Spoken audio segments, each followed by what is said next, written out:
자, 과학기술 10 세포 비문학 좀 이야기를 한번 해보도록 하죠. 내용조차는 그렇게 어렵지는 않는데 이런 얘기들이 있구나 정도로는 이제 갖고 가시면 충분할 것 같습니다.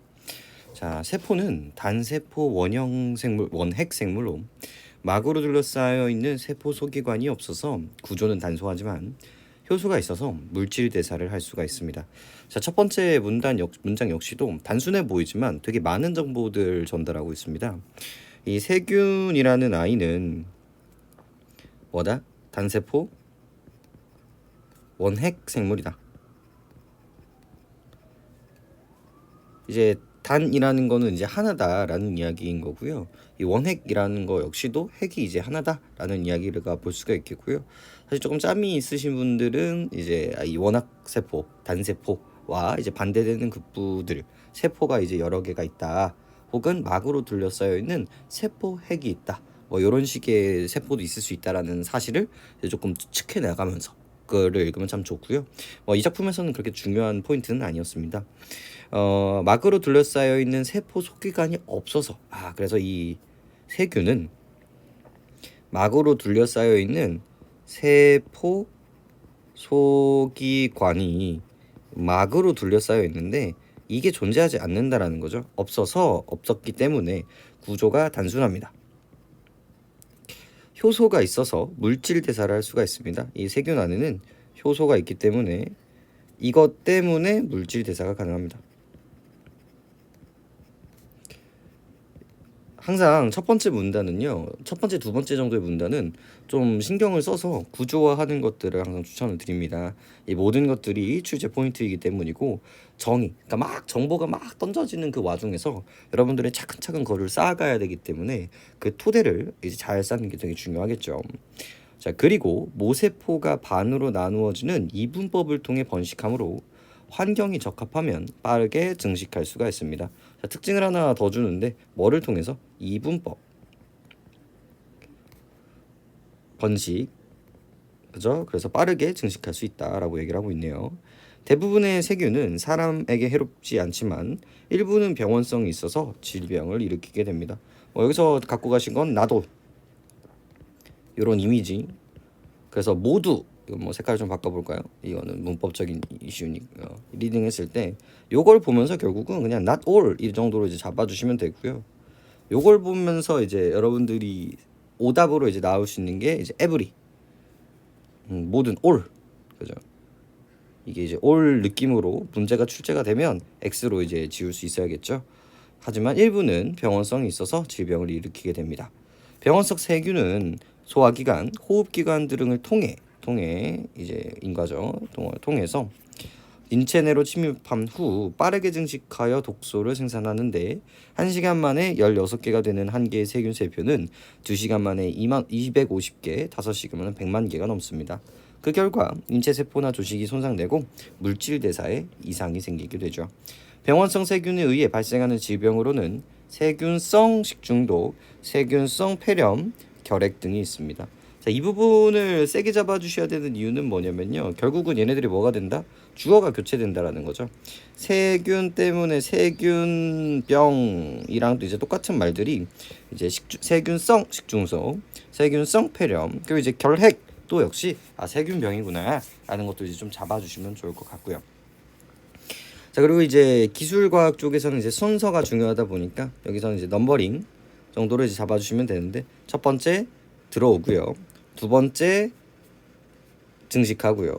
그죠? 독소를 이제 언제 만드느냐도 이제 중요하겠고 세 번째 이렇게 커진다, 만들어지고요. 세 번째 손상이 일으킨다. 이런 식의 이제 서순도 잡아주시면 좋을 것 같고요. 자, 그래서 이거를 해결하기 위해서 항생제란 이러한 세균 세포의 증식 속도를 늦추거나 세포를 완전히 파괴해 감염증을 치료하는 효능을 지닌 약입니다.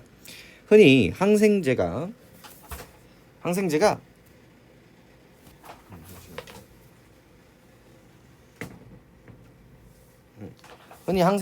이러한 세균 세포의 증식 속도를 늦추거나 세균 세포를 완전히 파괴, 그렇죠. 그다음에 그리고 흔히 여기 너무 중요하네요. 흔히 항생제가 바이러스성 질환에도 효과가 있는 것으로 생각하지만 그렇지 않습니다. 너무 중요한 포인트죠. 우리 항상 얘기를 하는 이항대립, 대조대비군이 등장해야 되는 부분이기 때문에 그렇습니다. 이제 매칭이 되는 거예요. 얘기는 하지 않았지만 여태까지 했었던 이 세포 이야기들은 뭐를 통해서 이제 해결을 하고요? 항생제를 통해서 이제 해결을 하고요. 뭐는 이 바이러스성 질환, 그죠? 세포병은 이렇게 하고요. 바이러스 질환은 아니다라는 거죠. 바이러스 질환의 경우는 항바이러스성 약물을 통해 항바이러스 약물, 그죠? 그 다음 백신 접종을 통해 이제 해결한다라는 걸 이거 확인할 수 있습니다. 그러니까 여기서도 아주 훌륭한 문제 구조가 만들어지게 되는 거죠.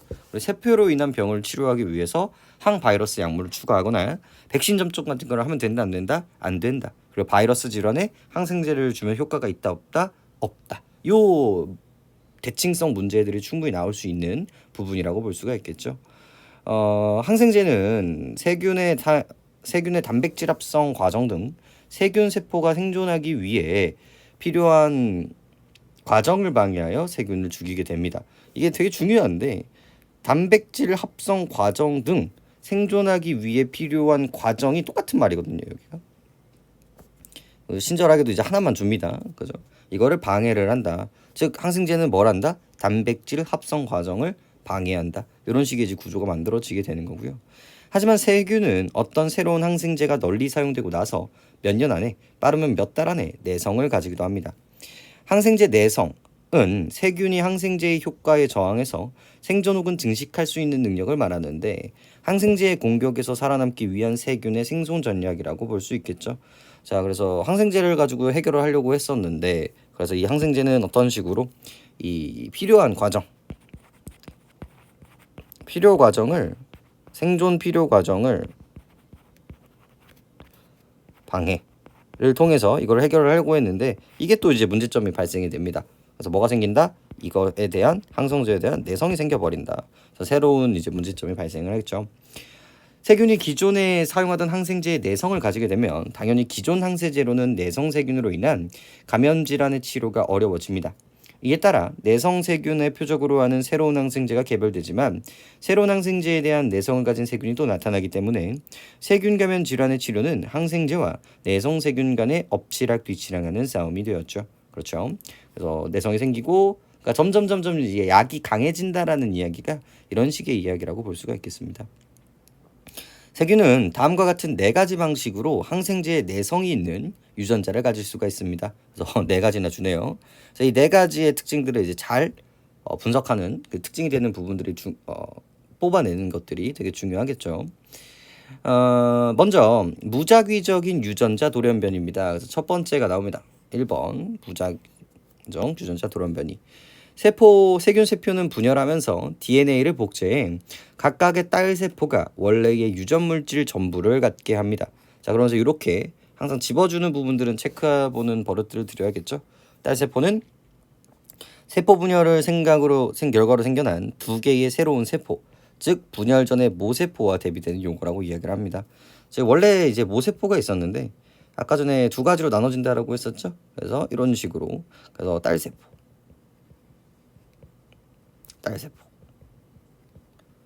이런 식으로 이제 분열하게 되는데 바로 이 부분을 이제 딸세포라고 이야기를 하게 됩니다. new의 이미지가 되게 중요한 부분들이 되겠네요. 그 다음 볼까요?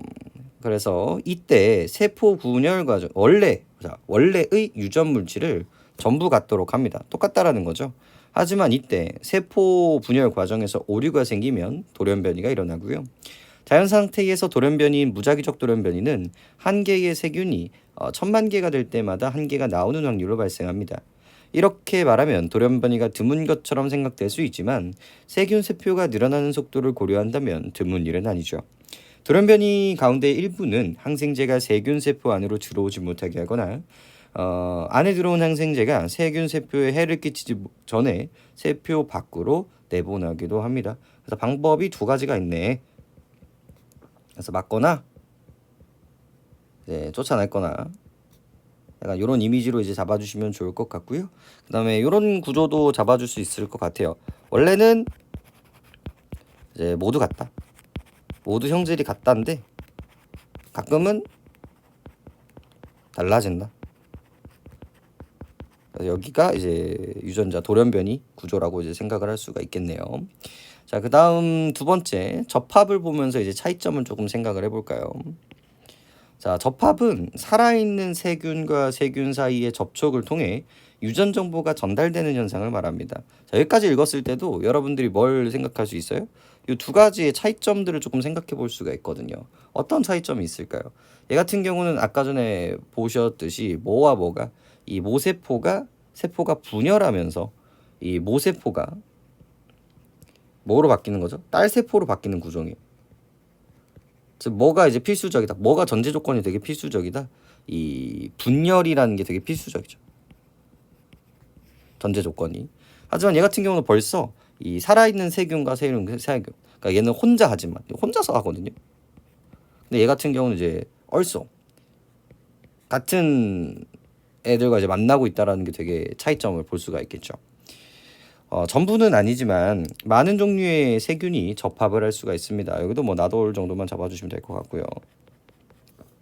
세균은 같은 종이나 다른 종의 세균과 접하는 동안에 그래서 이것도 얼쏘가 잡힙니다. 같은 것만 나올 수 있다. 그러니까 only가 나왔을 때 반응해야 되는 부분들이고요. 세균과 접합하는 동안에 항생제의 내성을 가진 유전자를 전달하기도 합니다. 접합 과정에서 한 세균의 선모가 다른 세균에 뻗쳐서 두 세포 사이의 통로를 만들고요. 한 세포의 플라스미드가 이중나선 DNA 가운데 한 가닥을 다른 세포로 이동하게 됩니다. 그래서 선모와 플라스미드를 좀 보면, 자, 선모는 세포 표면에 돋아나 있는 가는실의 모양의 구조, 플라스미드는 세균과 염색체에 별도로 존재하는 작은 원형의 복제 가능한 DNA 분자. 크기가 작아 분리와 조각이 쉬우며 세포 내로 전달될 수가 있다라고 이야기를 하는데 사실 어려운 얘기지만 뭐만 생각하시면 되냐면요. DNA 분자라는 것만 생각하시면 됩니다. 결국 여기 안에 뭐가 있고요? 유전 정보가 있고요. 얘를 전달한다라는 건 얘가 가지고 있는 유전 정보, 유전 형질들을 넘겨준다라는 거죠. 방금 읽었었던 것도 이 A라는 세포와 여기서 보죠. 이거 방금 읽었던 것도 어떤 구조가 만들어지냐면 A라는 세포와 이제 B라는 세포가 이제 만들어지게 되는 거예요. 얘는 뭐를 만들고요? 선모를 만들어서 여기가 이제 이어주고요. 그리고 다른 세포는 플라스미드가 여기 있었던 이 플라스미드가 이 DNA가 이제 이런 식으로 이중나선으로 되어 있거든요. 근데 여기에 있는 이 한 줄기를 복사해서 다른 세포로 이동시키게 됩니다. 이 선모를 통해서요. 그렇게 됐을 때 이 한 선보가 이렇게 들어오게 되면 이 받은 거 역시도 복제를 해서 이런 식으로 이제 만들어주게 된다라는 거죠. 그러면 두 세균은 각각 한 가닥의 DNA에 대한 상보적인 가닥을 복사하여 완전한 유전 물질을 갖게 됩니다. 그죠? 그래서 이제 서로 주고받는 이미지가 이제 각각이니까요. 아, 얘도 연결을 했을 때 얘도 같이 주는구나 라는 것들을 확인할 수 있네요. 이때 세균이 항생제의 내성을 가진 DNA를 전달하는 경우가 많습니다. 이거 역시도 이제 전제 조건이 이렇게 연결을 해야 한다. 수백 번 접합이 일어나면서 이 과정이 반복되면 항생제 내성이라는 형질이 각 세균들 사이에 널리 퍼지게 됩니다. 형질 전환도 세균이 항생제의 내성이 있는 유전자를 갖는 방식입니다. 라고 하면서 세 번째가 등장을 하게 되네요.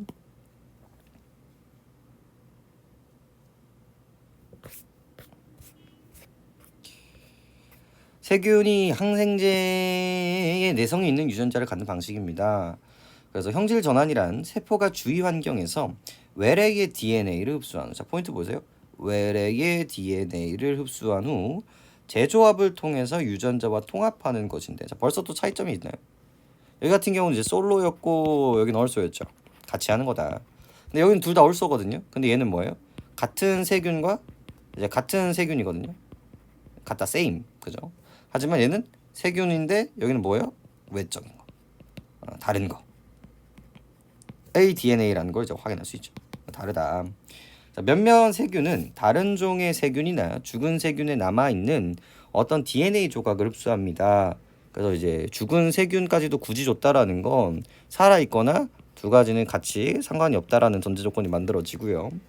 인체 내 다른 세균이나 세균 세포의 사멸 등으로 부유하는 이런 DNA 조각에 항생제 내성을 갖는 유전자가 있으면 그 조각을 재조합한 세균 역시 내성을 가질 수가 있습니다.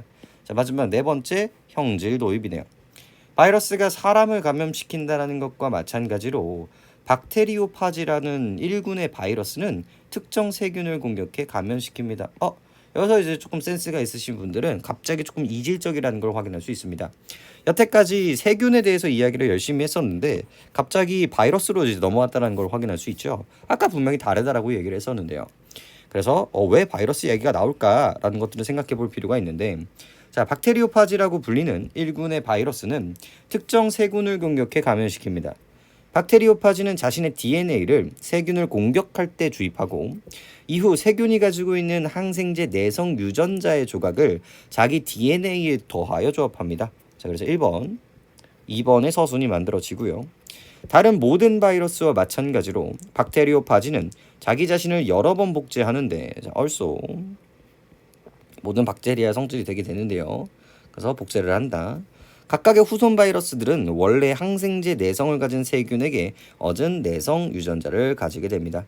그 후 복제된 박테리아 파지는 효용성이 더한 세균에서 나오거나 세균을 파괴하고 밖으로 다시 나가 다른 세균을 공격하면서 내성 유전자를 또 다른 세균에게 옮길 수가 있습니다.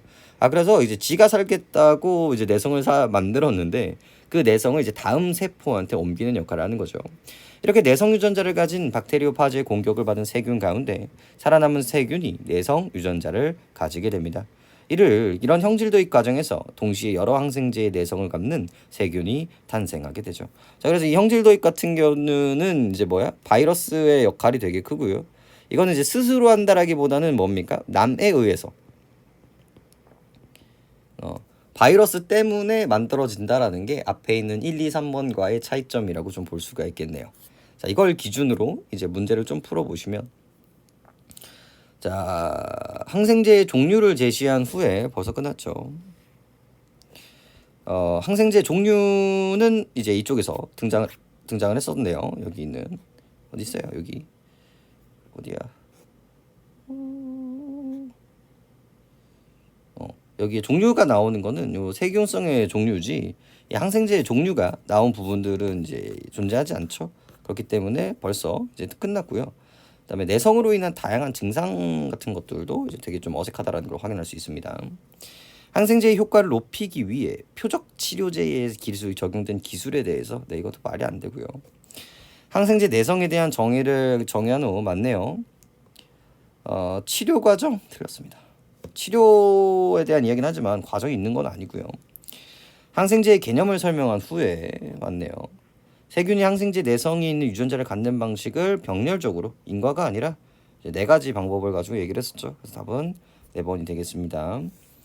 그 다음에 발달을 억제하는 방법 과정은 설명하고 있지 않죠. 방법은 있었는데 단백질 형성을 이제 막는 그런 것들이 있었는데 과정은 또 얘기하지 않았다. OX네요. 세균은 세포 소기관이 없지만 물질 대사를 할 수 있다. 첫 번째 문단에서 아주 강렬하게 등장하는 부분들이었죠. 그래서 이렇게 정리를 했을 때 갖는 힘이라고 할 수 있습니다. 세포 소기관은 없다. 이분법을 한다. 효소가 있어서 물질 대사가 가능하다. 이런 얘기들만 있어도 1번은 괜찮다라는 걸 알 수가 있겠고요.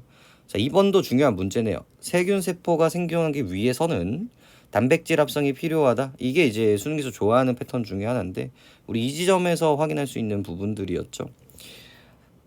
항생제는 세균의 단백질 화성 등 세균 세포가 생존하기 위한 필요한 과정을 방해한다. 요거를 이제 한 호흡으로 얘기할 수 있다면 이것도 괜찮은 이야기가 될 겁니다. 병원성 세균은 세화기관이나 호흡기관들을 거쳐서 인체 내로 침입한다. 우리 서순에서 나왔었던 부분이었네요. 항상 이런 것들은 첫 번째 넘버링이 되게 중요한데 여기서 일단 1번. 그죠? 여기가 이제 첫 번째 버튼이었다는 거 확인할 수 있고요. 세균은 이분법을 통해서 번식함으로 캐치했었죠. 생존에 적합한 환경에서 빠르게 증식할 수 있었습니다. 대부분의 세균은 해롭지 않기 때문에 인체가 병원성 세균에 감염이 되어도 조직이 손상되지 않는다? 말이 안 되죠. 대부분은 맞는데 하지만 모두 있다. 병원성 세균이 있기 때문에 얘는 문제가 생긴다. 답은 5번이 되겠습니다. 자, A와 C에 대한 설명으로 적절한 것만 있는 대로 고르세요라고 이야기를 하는데, 자, A가 무작위 유전자 돌연변이, B가 접합, 그리고 C가 형질 변환이네요. 그래서 A가 무작위 돌연변이, B가 접합, C가 뭐였냐? C가 형질 전환.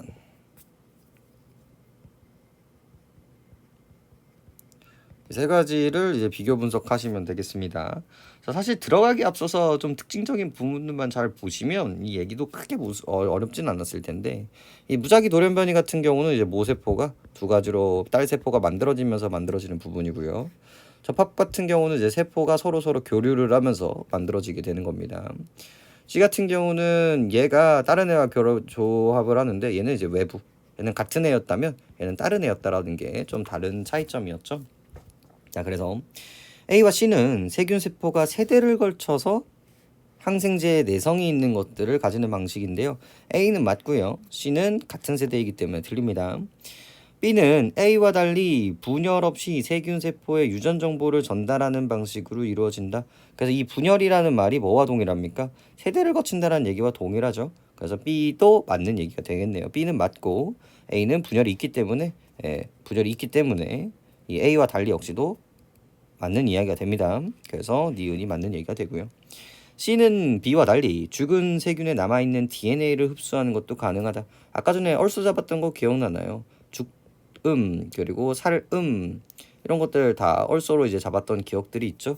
확인하시면 이쪽 세균이나 죽은 세균에 남아있는, 그리고 이제 요게 조금 더 거슬린다면 이 두 번째 이야기들을 보면서 얘기를 해야 되는데, 아까 전 이미지가 있었죠. A와 B가 서로 이제 주고받아야 된단 말이에요. 그래서 서로 주체성을 가지고 있었어야 되기 때문에 얘는 다 생존이 전제로 깔려 있다라는 걸 확인할 수 있습니다. C는 맞고요. B와 다르다라는 얘기 역시도 맞게 됩니다. 그래서 B와 C는 세균이 자체적으로 항생제의 내성이 있는 유전자를 가지는 방식이다라고 이야기를 하는데, 자, 이 자체적이라는 이야기가 뭘까요?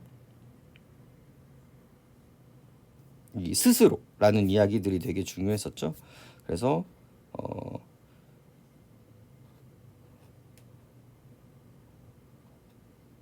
네, 여기서 등장을 할 텐데, B는 세균과 세균 사이의 접촉을 통해 유전 정보가 전달이 되는 현상이고, 이제 세포가 주위 환경에서 외래의 DNA를 흡수한 후에 그다음에 유전자를 통합하는 것이다라고 이야기를 하고 있죠. 그래서 여기 있는 이미지가 조금 애매하긴 한데, 자체적이라는 얘기들이 이제 이쪽이 이게 어디 쪽에서 들어가야 되냐면 이쪽에서 들어가는 게 좀 맞아요. 혼자 스스로, 그죠? 얘도 사실 뭐 애매하기는 하지만 내가 있을 때 결국은 이제 외부에서 들여오고 있는 이미지이기 때문에 얘도 괜찮을 것 같고요. 얘가 있을 때 결국은 이제 외부에서 오는 거기 때문에 둘 다 이제 아니라는 것도 이제 확인할 수 있습니다. 그래서 자체적인 건 이 정도라고 생각하시는 게 좋을 것 같네요. 그래서 답은 이쪽으로 가게 되겠네요. 다음 보죠. 자, A를 바탕으로 보기를 이해한 내용으로 적절하지 않은 것은, 그래서 박테리오파지가 들어오는 부분들인데, 그래서 이제 박테리오파지가 들어와요. 이렇게 얘가 들어와서 얘를 이제 박살을 내는 거예요. 내성 있는. 그래서 이제 DNA가 이제 떠다니는 거죠. 이 DNA를 얘가 이제 하고 이제 빨아들이게 되는 겁니다. 그죠? 복제가 돼버렸죠. 이렇게. 그래서 요게 다시 이제 나가가지고 다른 세포에 요걸 이제 주입하게 되는 부분이라고 볼 수가 있겠죠. 그럼 또 얘가 이제 박살이 나고 여기 있는 얘가 이제 다시 이제 합쳐져서 또 다른 세균으로 넘어가는 구조를 가지고 있습니다. 자, 가와 나의 과정에서 박테리오파지는 자신의 DNA를 세균을 공격할 때 주입합니다. 맞는 얘기고요. 나와 다 과정에서 박테리오파지는 세균이 가지고 있는 내성 유전자 조각을 DNA 더 합해서 조합합니다. 네, 충분히 괜찮은 얘기고요.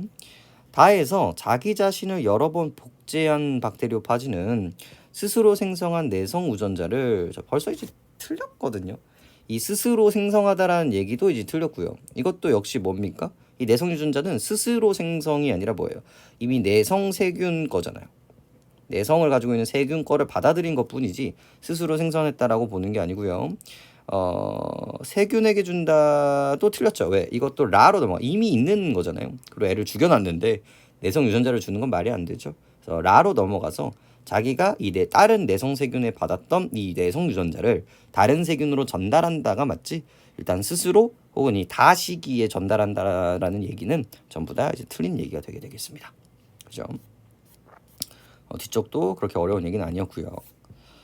자, 5번. 5번도 이제 얘기를 하는데 이것도 읽어보시면 알겠지만 그렇게 어려운 얘기는 아니었습니다. 뭐 추론이 필요한 얘기는 아니기 때문에 읽어보시면 이제 좋을 것 같은데, 자, 감기나 독감을 치료하기 위해서는 항바이러스성 약물을 사용하겠군.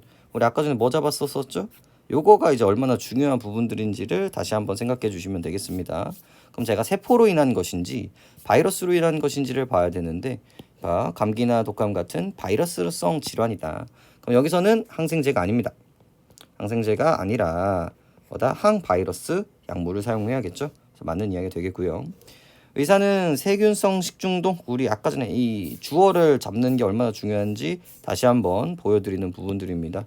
여기 질병으로는 세균성 식중독, 세균성 폐렴, 결핵, 즉 여기다가 결핵으로 바뀌었었어도 똑같은 반응을 할 수 있어야 된다라는 얘기를 다시 한번 드리고 싶고요. 3번 항생제는 세균 세포의 증식을 촉진하여가 틀렸네요. 너무 쉽게 나왔네. 전제 조건은 뭐였죠? 세균 세포의 증식을 억제함으로써 단백질을 제거함으로써 죽이는 부분들이었기 때문에 답은 3번이 되게 되겠습니다. 자, 가와 가장 가까운 것이라고 등장을 하게 되는데, 가 같은 경우는 1시간 만에 뭐뭐가 넘어졌다, 넘어가게 됐다라고 이야기를 하게 되네요.